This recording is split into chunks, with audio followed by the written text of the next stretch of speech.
أعزائي التلاميذ، عزيزتي التلميذات، السلام عليكم ورحمة الله تعالى وبركاته. مرحبا بكم دائما عندي في درس جديد من سلسلة الدروس التي أقدمها إليكم عبر هذه القناة.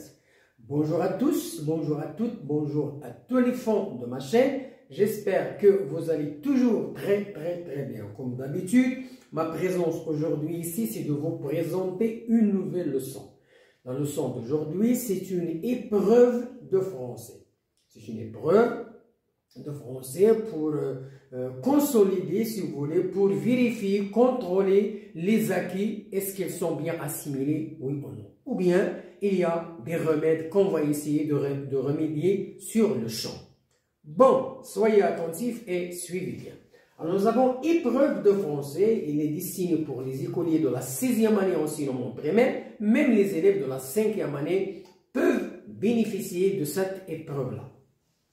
Le texte, c'est le jour de l'Aïd el-Fitr.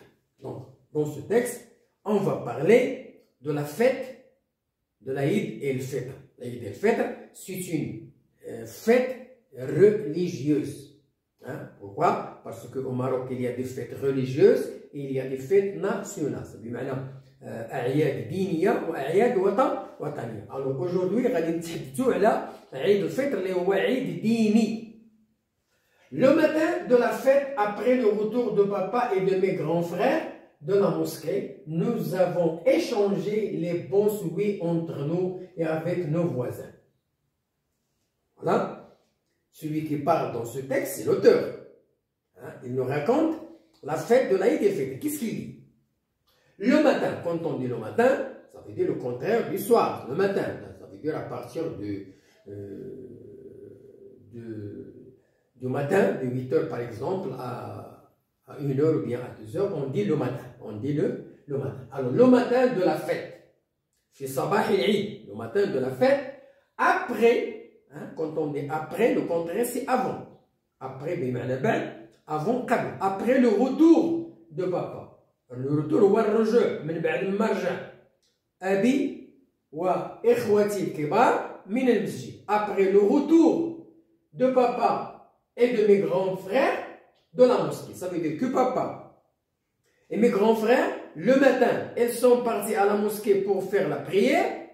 Après avoir terminé, ils retournent. C'est le retour. Ils retournent à la maison. Donc, après le retour de papa et de mes grands frères de la mosquée, nous avons échangé les bons souhaits. بمعنى تبادلنا التحيات والتمنيات. Nous avons échangé les bons souhaits entre nous, ça veut dire entre le père, la mère, les enfants, les filles, les garçons, etc. Et avec nos voisins, même avec les voisins, ça veut dire ceux qui habitent à côté de nous, ce sont des voisins. Mon oncle. Hein? Alors regardez l'auteur qui parle de son oncle, mon oncle qui s'appelle Idriss, mon oncle c'est le frère de ma mère. Ma tante Khalati, la sœur de ma mère. Donc mon oncle Idriss et ma tante sont venus, ça veut dire ils sont venus le jour de l'Aïd chez nous. Pourquoi? Pour nous présenter leurs vœux.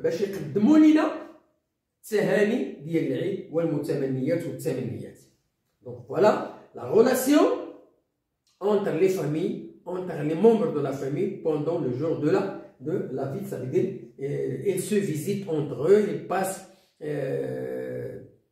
ils se saluent, etc. Alors, ils ont apporté, alors regardez, qui est-ce? Ce sont l'oncle et la tante. Une fois qu'ils viennent, qu'ils sont venus chez nous, ils ont apporté avec eux des crêpes et des gâteaux. Hein? Alors, ils sont venus chez nous à la maison, ils ont apporté des gâteaux, halawiyat, soit les crêpes, le fata'ir. Bon, voilà le texte, il est terminé. Il parle, le titre, le jour de la fête. C'est l'auteur qui nous raconte le jour de la fête chez lui dans sa maison. Bien. Alors, je passe maintenant à la compréhension pour vous poser des questions de compréhension sur le texte. Bon, voilà maintenant la compréhension grande A. Donc, on va poser des questions sur le texte pour savoir est-ce que le texte il est bien assimilé, est-ce qu'il est bien compris. Premièrement, quel est le titre de ce texte? C'est une question. Donc, il était écrit sur le tableau, c'est le jour de l'Aïd. Voilà le titre. C'est le jour de l'Aïd el-Fitr. Le jour de l'Aïd el-Fitr. Deuxièmement, de quoi parle le texte? Alors, le texte que nous venons de lire, le texte que nous venons d'expliquer, il parle de quoi? Il parle de la fête de l'Aïd el-Fitr. Il parle de la famille, les rencontres dans la maison. Il parle du père et les grands frères qui sont allés à la mosquée pour faire la prière. Il parle aussi de la visite de l'oncle Idriss et la tante chez nous pour nous présenter leurs vœux. Donc, c'est le jour de l'Aïd. Donc, il raconte le jour de l'Aïd. Troisièmement, où va le papa et le grand frère? Alors, le papa et le grand frère le matin, où vont-ils? Alors, ils sont allés, le frère, le père et le grand-père vont à la mosquée. Alors, où va? Donc on dit ils vont. Où va le père? Ils vont à la mosquée pour faire la prière. Voilà la question. Qu'est-ce qu'on a échangé? Qu'est-ce qu'on a échangé? Qu'est-ce qu'on a échangé? C'est l'auteur qui pose la question. Qu'est-ce qu'on a échangé pendant le jour de la fête? On a échangé les bons souhaits. On a échangé les bons souhaits et les vœux. On a échangé les bons souhaits entre nous, le père, la mère, le fils, la fille, etc. Et aussi, on a échangé les vœux de la part de mon oncle Idriss et de ma tante qui sont venus chez nous. Ils sont venus chez nous pour nous présenter leurs vœux. Passons maintenant à grande 2, la grammaire, c'est l'étude de la langue. Alors, écrire la phrase négative en vers et écrire la phrase négative en vers. Ça veut dire, je vais vous présenter A, B, C, D, ce sont 5 phrases. La phrase qui est à la forme négative, on va la souligner ou bien l'écrire en vert. Alors, il faut s'arrêter au feu rouge. Donc ici, c'est une phrase d'obligation. Pourquoi? Parce qu'on a employé le verbe falloir. Il faut. C'est un verbe impersonnel. C'est un verbe qui se conjugue à la 3e personne du singulier. Il ne se conjugue pas à toutes les personnes. Il faut, il faudra, il a fallu, il fallait. Donc, il se conjugue à la 3e personne du singulier. C'est ce qu'on appelle le verbe impersonnel. Il faut s'arrêter au feu rouge. Donc, là, donc c'est une phrase affirmative.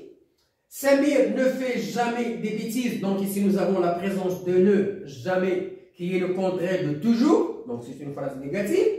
Les enfants adorent labourer la terre ou bien le champ. C'est une phrase affirmative. Il n'y a personne dans la cour. Donc ça veut dire dans la cour. Et il n'y a personne. Ça veut dire le contraire de il y a quelqu'un. Donc il est vide. Il pleut encore. Il pleut encore. Ça veut dire la pluie tombe encore, ou bien le contraire, il ne pleut plus, il ne pleut plus, donc ça veut dire il s'est arrêté. Ma soeur n'aime pas les jeux violents, ma soeur c'est la forme négative, ne pas, la tuhibbu al-mukhifa ou al-muz'ija ila ghayrihi. Donc, nous avons les phrases qui contiennent, qui sont des phrases négatives, c'est B, ne jamais. D, il n'y a personne. Et F, n'aime pas les jeux violents. Donc voilà 3 phrases qui sont à la forme négative. Donc je vais les mentionner. Alors je vais écrire les phrases qui sont négatives. Nous avons B, donc voilà B. Nous avons D, voilà D, il n'y a personne. Et nous avons F, n'aime pas les jeux. Donc 3 phrases qui sont négatives. Nous avons B, voilà B, et nous avons D, et nous avons F. Alors, ce sont des phrases négatives. Pourquoi? Parce qu'ils contiennent les mots de la, les mots négatifs, les mots négatifs. Grand 3, vocabulaire ou bien lexique, c'est la même chose. Je fais correspondre le mot à son synonyme. Donc, ici, je vais lier le mot a son synonyme. بمعنى الكلمة عندها المرادف ديالها بمعنى qui ont le même sens. Quand on dit le maître, alors autrefois on dit le maître, mais maintenant on dit l'instituteur, bien le professeur. Donc le maître c'est un instituteur, c'est un professeur. Quand on dit écolier, nous avons le radical école, donc puisqu'il y a école, donc celui qui va à l'école on l'appelle écolier, donc c'est un élève. Hein? Faute, Mohamed ne sait pas écrire la graphie d'un mot, hein? Il l'a écrit mal, donc on dit il a commis une faute, donc c'est une erreur. Matière, quand on fait les leçons dans la classe, on fait des matières, grammaire, conjugaison, etc. Donc c'est une matière. Donc matière c'est l'orthographe. Mathématiques, ça veut dire le calcul. Donc chaque mot a son synonyme. Passons maintenant à numéro 2. Trouve l'intrus dans chaque liste. Quand on dit l'intrus, hein, ça veut dire un mot étranger qui ne fait pas partie de la liste. Qui ne fait pas partie de la liste. Par exemple, on dit la table, le tableau, le crayon, mais on dit par exemple le bain. Alors, le bain, est-ce que c'est un mot qui a une relation avec la table, le tableau, les affaires de l'école, des localistes? Non. Donc, c'est un mot étranger. Maintenant, كلمة أجنبية لا تنتمي إلى المجموعة. Bon, je termine l'explication.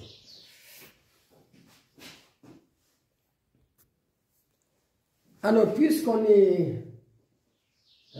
on parle de l'intrus, donc je vais essayer de désigner l'intrus dans la liste. Classe, école, cours.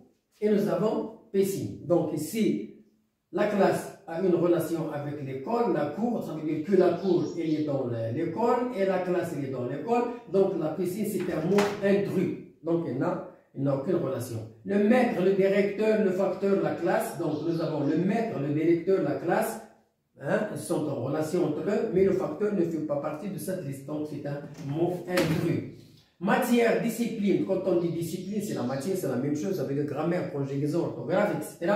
Le son aussi, c'est une discipline, mais le chant, c'est un mot étranger, c'est ce qu'on appelle l'intrus. Devoir, évaluation, lavage. Alors, le devoir, c'est une évaluation, c'est une épreuve de français. Donc, nous avons lavage, c'est un mot étrange, c'est un mot étranger, donc c'est ce qu'on appelle l'intrus. Élève, étudiant, quand on dit élève, c'est un étudiant. Hein? Donc mécanicien, il répare les voitures, donc il n'a aucune relation avec ces mots-là, donc ce qu'on appelle l'intrus. Conjugaison complète le tableau selon le modèle. Alors on voit les phrases, papa commande un tagine, maman demande une salade, mon frère prend un pizza. Donc ce sont des phrases déclaratives correctes. Je vais les classer dans le tableau. Ça veut dire chaque mot, il va prendre sa place dans le tableau. Donc nous avons le sujet papa, verbe commande, le radical commande, la terminaison e, le verbe l'infinitif commander. Maman demande avec d, la terminaison e, demander. Mon frère prend. Le verbe prend, alors la terminaison prend, son D c'est le radical, D c'est la terminaison prendre. Donc voilà le classement des mots des phrases dans le tableau. J'écris au présent. Alors tu arrivé. Alors ici nous avons le verbe arriver, c'est un verbe du premier groupe. Donc pour conjuguer un verbe du premier groupe, j'efface ER et j'ajoute la terminaison du présent, c'est ES. Donc tu arrives. Alors pour tous les verbes du premier groupe, j'efface ER et j'ajoute les terminaisons des verbes du premier groupe au présent. E, ES, E, ONS, EZ, ENT. Voilà, ça c'est logique, c'est une règle à apprendre. Sans apprendre la conjugaison des verbes. Alors nous, le verbe aimer, donc on efface ER, aimons. Nous, le verbe préférer, on efface ER, on ajoute ONS, nous préférons. Il, le verbe former, j'efface ER et j'ajoute E, il forme.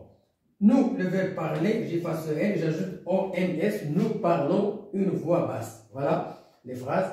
Tu arrives très tôt, nous aimons le chocolat, nous préférons le gâteau, ils forment une bonne équipe, nous parlons à voix basse. Donc voilà la fin de la conjugaison, je passe à l'orthographe.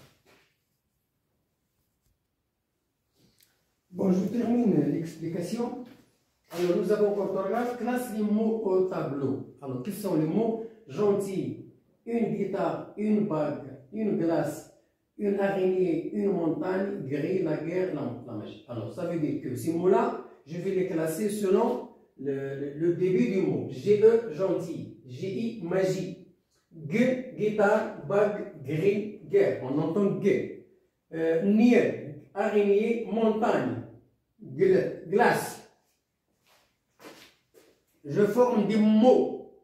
La, ta, plan, lan. Donc ici nous avons ta, pan, pantalon, pantalon. Lise, va, valise. Vacances, vacances, hein, avec S. Tresse, maîtresse. Donc voilà, les mots, les syllabes, si vous voulez, sont en désordre. J'ai formé des mots corrects avec les syllabes. Bon, voilà. Expression écrite, raconte ton premier jour de l'école. Alors ça, c'est une expression écrite que vous allez faire vous-même dans la maison. Ça veut dire que vous allez parler de votre premier jour de l'école. Ça veut dire le matin, c'est le premier jour de la rentrée scolaire, tu te lèves de bonne heure, je fais ma toilette, je prends mon petit déjeuner, je mets mes habits neufs et je prends mon cartable, puis je vais à vélo, à pied ou bien à bicyclette ou bien en transport.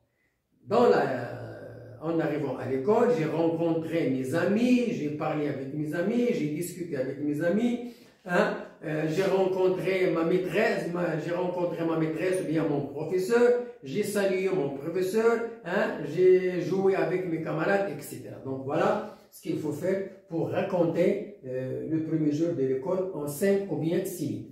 Voilà la fin de notre leçon aujourd'hui. C'est une épreuve de français pour contrôler les acquis. J'espère que vous avez bien assimilé le contenu de cette leçon. Bonne chance et à la prochaine vidéo. N'oubliez pas de s'abonner dans ma chaîne. N'oubliez pas d'activer la sonnette pour recevoir toutes leçons nouvelles. Et à la prochaine vidéo.